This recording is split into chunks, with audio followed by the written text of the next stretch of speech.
దైవజనమ, ఈ మాట గుండెల్లో రాసుకున్నా. నీ స్థితి పేద స్థితి అయినా పర్వాలేదు, పేద స్థితిలో బ్రతుకు గాని నీ ఆలోచనలు ఎప్పుడు పేదగా ఉండకూడదు. దావీదు గొర్రెలు కాసుకుంటూ గొర్రెలు మేపుకుంటున్న దినాల్లో ఒక పాట పాడతాడు.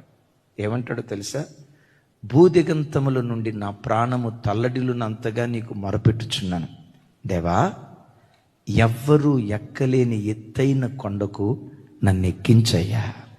న్యాయాధిపతి సంసోను ఎక్కలేకపోయాడు, యుద్ధ వీరుడైన యెహోషువ ఎక్కలేకపోయాడు. ఇశ్రాయేలీయులకు మొట్టమొదటి రాజు సౌలు రాజు ఆ కొండను స్వాధీనపరుచుకోలేకపోయాడు.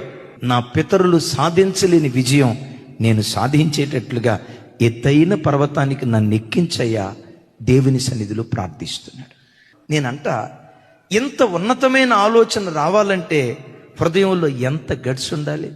యేసు నామం పేరిట నీ దర్శనాన్ని పెద్దది చేసుకుందువు గాక.